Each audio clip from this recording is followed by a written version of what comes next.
Hello there friends and welcome. For today's Dragon's Dogma 2 guide we have everything about the Mystic Spearhand class. It is the vocation I had the most fun with so far, and I'll be blunt, it's almost as if turning God mode on.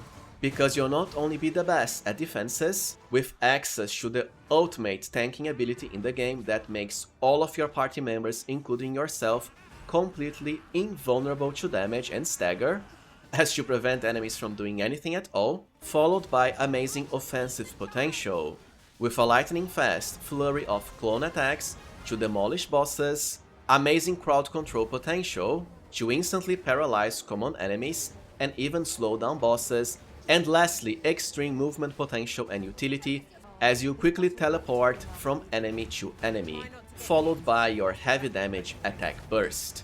So without further ado, let us get into our Mystic Spearhand, the God Mode class, first with the best skills.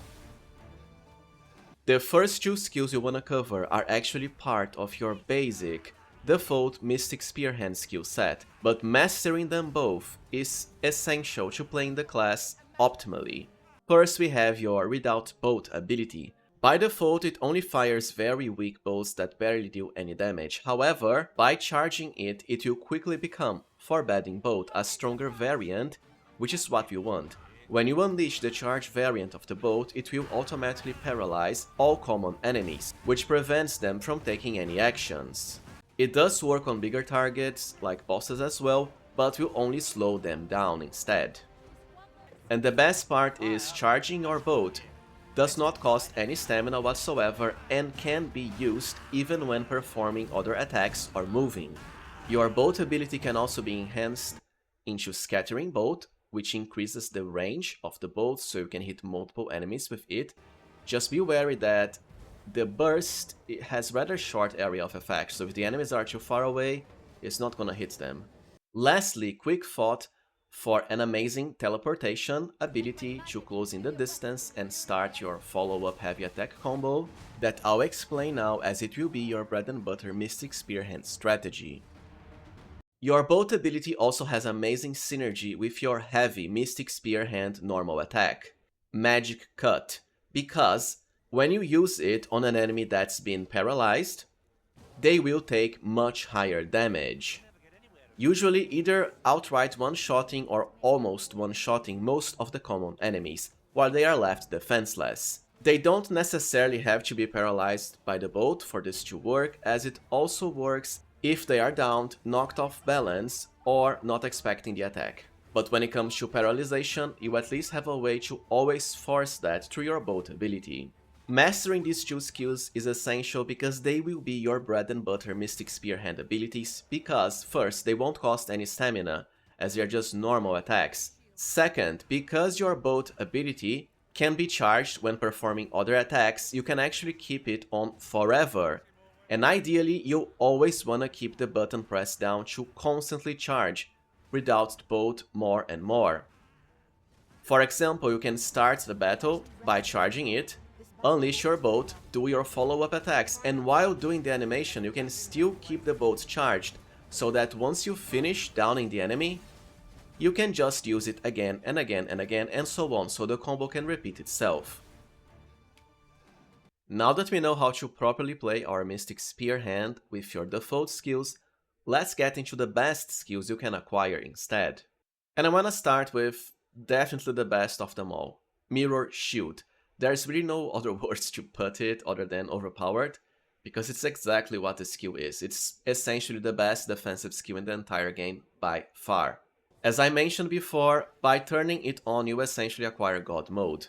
The casting time is very fast, the stamina cost is low, and it essentially creates a blue magical shield around not only the main character, but also nearby party members. So long as the magic shield is in effect, enemies cannot attack you at all. You won't get staggered, you won't take any damage, and unlike Mage's High Palladium ability, this is not limited at all by the number of attacks you receive, rather by the duration of the effect only. Because of how powerful your Mystic Spearhand is when just using normal skills that don't cost any stamina, as I explained before, essentially you can regenerate all the stamina lost by the skill by simply performing your bolt and follow-up heavy attack combo. As by just standing with your character, that will be enough to recover the stamina spent. Do note, however, that you can still be knocked off enemies when climbing on them, and that for some reason still deals some minor damage instead, but as far as everything else, you can just stand still, beating the enemies to a pulp while completely, utterly invulnerable and invincible. Now, the Mystic Spearhand also has another amazing utility skill called first Thief's Hand, later Ravenor's Hand. And it essentially lets you drain stamina from enemies. You'll first press the button to cast, and so long as you keep on spamming it, you'll keep restoring more and more stamina, easily restoring it to full in mere seconds. The casting time, of course, is also extremely fast, but it does have a very minor stamina cost initially, and well, you can miss the enemy because it's rather close range, but for the bigger targets, it's super easy to hit.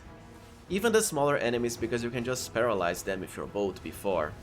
What this means is your Mystic Spearhand will not only be completely invulnerable to damage by virtue of Mirror Shield, but also always have full stamina on demand from your Ravenor's Hand ability. Now, Mystic Spearhand isn't just about defenses and utility, because you also have nice enough offensive skills. I wanna start with my favorite of them all, which is also the Meister skill, Wild Fury. This is the clone skill, if you saw it on the trailers, and essentially it conjures a copy of your character, and you'll both begin attacking all enemies nearby in quick succession with lightning fast attacks. The damage, of course, can be very good both for common enemies and bosses because of how fast the attack Flurry is, especially useful when hitting bosses' weak spots to instantly melt them. Now, the only downside is the stamina cost is quite high.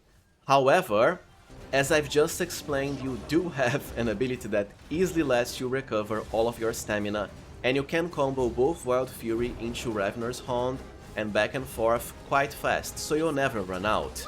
Another great part about Wild Fury for the common enemies is that first, if the enemies are close enough, you'll hit both, or all of them. Second, after killing the initial target, you'll also instantly close in the distance and hit another nearby enemy with a rush blink attack. Overall amazing, and I would absolutely rush for it. I'll later explain how to unlock it, the same for the class itself. Now let's cover the other nice offensive Mystic Spearhand skills. First we have Dragoon's Stab followed by Dragoon's Foin, the upgrade variant. It's essentially the same as the Blink Strike abilities other classes have, that is, you'll quickly rush for the enemy and attack them at the same time, great for closing in the distance, while attacking the enemy at the same time. This skill actually works both on the ground and on mid-air, and is also great for hitting flying targets. It even has some exploration benefit, because as I said, you can use it after jumping as to reach some high areas and platforms. Lastly, when you acquire your Quick Thought core skill, you can combine both as to teleport to enemies multiple times. We also have Ski Dragoon's Fast and Fang Tooth, the classic uppercut skills. This skill has two great uses. The first is of course to hit flying targets, because you immediately go up above. The second, though, is just like a thief ability. When using this on the bigger enemies, the skill will leave you automatically on top of the enemies without having to climb them. Great of course for hitting their weak spots, as most enemies tend to have their head as their most vulnerable area. Now that we know what the best Mystic Spearhand skills are, let's cover our main 4 skill set. First, you absolutely want Mirror Shield, of course. It's just busted, you'll never get hit, you'll never die, and so on. Second, Ravenor's Hand for essentially infinite stamina on demand, so you'll never run out and can properly spam the main 2 damage skills you'll have. Wild Fury, amazing for both normal enemies and bosses, especially their weak spots, followed by the Sky Dragoon's Fast, as you easily climb on top of bosses. Now, because Wild Fury can take a while to get, you might also consider using the Blink Strike Dragoon's Foin ability instead until you get it. The thing is, because your quick thought ability already lets you automatically teleport to enemies after bolting them down, it's not like you need Dragoon's Foin for that same purpose. So I definitely think you can go for something else later. Now let's cover the other Mystic Spearhand skills. It's not that they're bad, I just don't think they are as good as the ones we already know about. First you have Sacking Blade and Storm. You essentially conjure a few crystals around you, kinda like the homing soul abilities from the Soul series, and they'll quickly go for nearby targets. The best part about this is that just like your bolt ability, you can also keep charging it even while performing other skills and attacks, and the stamina cost is very low. The only downside, and the reason I don't have it on my best main skill set, is that I personally think it's a bit too, well, button intensive, because you already have to keep one button always pressed for your bolt ability, then you have to alternate between your normal skills and the heavy attack for the combo, plus constantly keeping this on and spamming it. I just think it's a bit tiresome, but hey, you can go for it if you want. Also, the damage doesn't seem to really be that good, even for bosses. Mystic Spearhand also has a Levitate skill called Humble of Range, later Devout of Range, that can be used to well throw enemies at each other or also throw objects at enemies. While it can be a fun skill, I just find it a bit gimmicky because, well, it relies you on having objects and so on. And as far as throwing enemies themselves, you can just do high damage and close enough to one-shot them with your bolt plus follow-up heavy attack anyways. Meanwhile, the Unto Sky ability can also launch enemies and throw them into the void. The main issue is, as the description itself states, just as the description itself states, well, you won't get experience or loot from the launched enemies, which I find a bit wasteful. It's fun for sure, but there's much better ways of killing the enemies and still getting rewards. We also have Swift Charge, which lets you quickly charge your bolt ability at the cost of health and stamina. It's just that, as I explained before, you can always keep bolt charged because it works when performing other attacks and abilities.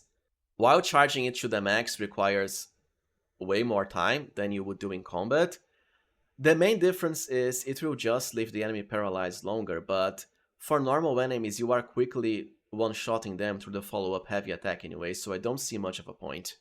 And by default, bosses are left slowed for quite a nice enough amount of time anyways. Lastly, we have Magike Spear Gone. It's essentially a heavy damaging charge attack. It will constantly drain your stamina, and the more stamina you spend, the heavier the damage. I'm not much of a fan of this ability because as far as I tested, the damage doesn't really justify the cost, and the fact you have to stay still charging it forever. Even when hitting the enemy's weak spots, I wasn't really able to get that much damage. I'd much rather just go for Wild Fury while comboing it with Ravenor's Haunt, so you can essentially spam it forever. Now let us cover our Mystic Spearhand Augments and the best Augment combos. The class does have a few good unique ones, such as Opulence for finding more gold, and gold is always in demand in this game. Most importantly, Polarity to increase your strength during the day and your magic at night. I imagine most players wanna fight during the day because you can actually see the enemies, if you know what I mean. So this can also be great for other melee-based classes. Refulgence increases the amount of Rift Crystals you find, but I don't see that much of a use for them. While Athleticism is great because it reduces stamina costs while dashing, and well, if you've played this game then you know 99% of the time you'll be sprinting and running, and that costs a lot of stamina, so the less the better. I frankly can't understand why they didn't just let you have unlimited stamina out of battle, but that's just me. The other augments are mostly low-level class stuff, like Fighter for metal and higher physical defense, but Thief does get higher strength, it's just that it comes very late. Warrior for higher hit points. And I'm also a fan of the Magic Archer augments that directly enhance your pawns, such as Ascendancy, that I'll cover in the MA guide later. Now let's just do a quick section on how to unlock both the Mystic Spearhand class and the Meister skill, and even an amazing weapon. Now, unlocking it the earliest is pretty easy and can be done very early actually. It's from the Readvent of Calamity quest after repelling the dragon attack at Melve. The easiest way of triggering this, I believe, is to essentially do at least one of Commander Brand's quests. There are part of the main quest, of course, at the capital. The easiest one, I believe, is this plot because it can be done right in the city and it's just walking around the castle for it. After doing at least one of the quests, simply return to Melve, and you'll trigger the dragon attack. A pretty easy battle because you have loads of NPCs helping you. Anyways, after the dragon flies away and flees, speak to one of the NPCs that helped you during battle, Sigurd, which is the Meister, Mystic Spearhand character. Ask him about his way of fighting, and that's it, you'll have it unlocked. Sigurd can be found in Har Village, as that's where his home is, or, most importantly, at Dragon's Breath Tower, which is where you'll have to go for the Meister skill and one of the best weapons. There's, of course, some walking to get here, and a lot of enemies you might end up fighting along the way, and you don't even need to be on the main quest to do it. All of this is very easy, at least gameplay-wise, because remember, your Mystic Spearhand has invincibility on demand, so you can do it super early. Defeating the Lesser Dragon on top of the tower will provide you with both the Meister skill for the Wild Fury ability and also the Dead Ringer Dual Spear, which will be essentially your best weapon until the post-game, I believe. And well, so this was it for our Mystic Spearhand guide. If you found it useful, as always, please remember to like, subscribe, and also consider becoming a channel member if you can. I truly appreciate your support. The next guide will be all about Magic Archer. Thank you for watching and see you next time, friends.